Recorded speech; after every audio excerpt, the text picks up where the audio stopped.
Now we have this heading and based on that we have this question. पहले theory brief कर लेते हैं। यहाँ पर दो छोटी छोटी बातें रिक्वायर्ड हैं, एक तो मैग्नीट्यूड ऑफ वेक्टर्स और दूसरा ऑर्थोगोनल वेक्टर्स।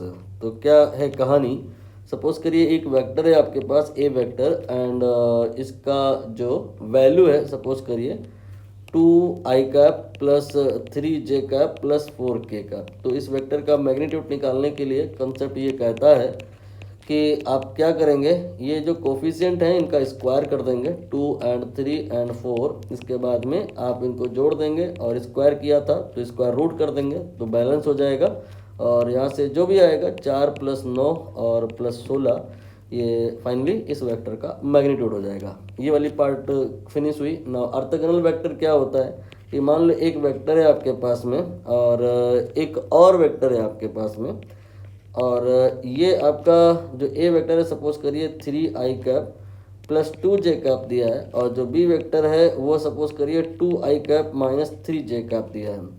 तो आप क्या निकालेंगे, ए डॉट बी निकालेंगे। ये क्या होता है, कोफिशिएंट मल्टीप्लाई करने होते हैं। 3 और 2 ये 6 हो गया, 2 एंड 3 नहीं है, ये -3 है, तो ये 0 आ गया। तो 0 अगर आ गया, दोनों को डॉट प्रोडक्ट कराए और 0 आ गया तो वी से कि ये ए और बी जो हैं ये ऑर्थोगोनल हैं, ये परपेंडिकुलर हैं, जो भी आप कहना चाहें, ए परपेंडिकुलर टू बी, या इनके बीच में एंगल 90 डिग्री का है, ऑर्थोगोनल परपेंडिकुलर।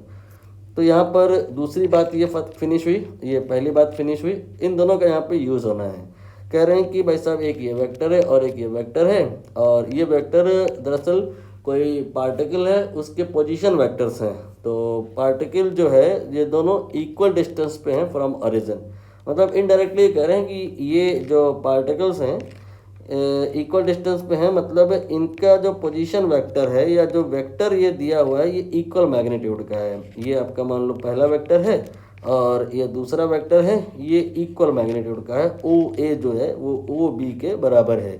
तो मैग्नीट्यूड को इक्वल कराना होगा, this will be the condition 1 and condition 2 will develop from orthogonality. यहाँ पर आगे कहा है कि both the vectors are right angle, तो दूसरा कंडीशन जो है वो यहाँ से बनेगा। और दो कंडीशन रहेंगी तो दो इक्वेशन रहेंगे, तो दो वेरिएबल रहेंगे जो हमें निकालने को होंगे। एक यहाँ n है और दूसरा p है, दोनों ही निकालने को कहा जा सकता है। ऑल्दो इस क्वेश्चन में ओनली n हमें यहाँ पे इवेलुएट करना है। वर्किंग प्रोसीजर क्लियर हो गया। सो अब हम अप्लाई करते हैं कॉन्सेप्ट को। हम इसका मैग्नीट्यूड निकालने जा रहे हैं, तो ये हो जाएगा 2 का स्क्वायर दैट इज़ 4, इसके बाद में 3n का square that is 9n square, और फिर इसके बाद 2 का स्क्वायर ये हो जाएगा 4। ये मैंने इस वेक्टर का मैग्नीट्यूड निकाल लिया। Now we will calculate the magnitude of another one that is ये 2 का स्क्वायर ये 4 हो जाएगा, इसके बाद में ये -2 का स्क्वायर ये अगेन 4 हो जाएगा, इसके बाद 4p का स्क्वायर ये 16p स्क्वायर हो जाएगा। Now we equate them, so finally 9n square जो है वो 16p स्क्वायर के बराबर आएगा। नाउ स्क्वायर रूट लेंगे तो 3n जो है 4p के बराबर आएगा। ऐसा नहीं होगा, प्लस माइनस दोनों पॉसिबिलिटीज़ यहाँ पे हमें लेके चलनी होंगी। अब इसके बाद में अगली जो बात है कि ये दोनों 90 डिग्री पे हैं, परपेंडिकुलर हैं, राइट एंगल है, ऑर्थोगोनल है, इस पर बात करेंगे। इसके लिए इन दोनों का डॉट प्रोडक्ट कराएंगे और उसे 0 के बराबर करेंगे। डॉट प्रोडक्ट के लिए हम यहाँ जो कोफिशिएंट है 2 और 2 ये मल्टीप्लाई कर देंगे, 4 आ जाएगा। फिर 3n और -2 मल्टीप्लाई कर देंगे, तो ये आई थिंक आपका माइनस में 6n आ जाएगा। और इसके बाद फिर ये 2 और 4p मल्टीप्लाई करेंगे, तो ये आपका 8p हो जाएगा और इसे 0 के बराबर करेंगे। पूरी इक्वेशन से आप चाहें तो 2 को कॉमन लेके कैंसिल कर सकते हैं, तो ये 2 माइनस 3n प्लस 4p हो जाएगा इक्वल टू 0 हो जाएगा। ये एक इक्वेशन है और ये दूसरी इक्वेशन है। वी सॉल्व देम टुगेदर, तो n और p की वैल्यू आ जाएगी। अब सॉल्व कैसे करेंगे, यहाँ पर एक पॉसिबिलिटी तो 3n इक्वल टू 4p लेके चला जा सकता है, लेकिन वो डिस्कार्ड हो जाएगी क्योंकि जैसे ही अगर उसको हम यहाँ रख दें 3n की जगह 4p रख दें तो ये पूरा 0 हो जाएगा और 2 0 के बराबर आ जाएगा, जो कि संभव नहीं है।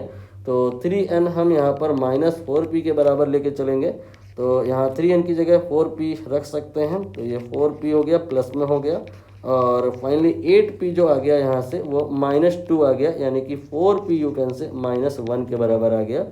और p की जो वैल्यू है अगर कही जाएगी कि बताओ कितनी होगी, तो ये -1/4 होगी।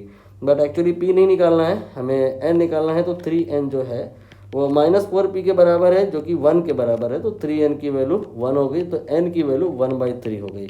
ये n की भी वैल्यू आ गई, ये p की वैल्यू आ गई। अब प्रश्न में देख लो पूछा क्या है। दरअसल n नहीं पूछा है, क्योंकि वो पूछते तो होल नंबर में नहीं आएगा, फिर वो n एक्चुअली यहाँ पर 1/3 आया है, इसीलिए उन्होंने n-1 n इनवर्स पूछ लिया है। दैट विल बी 1/3 का उल्टा, दैट इज 3। यही आंसर होगा।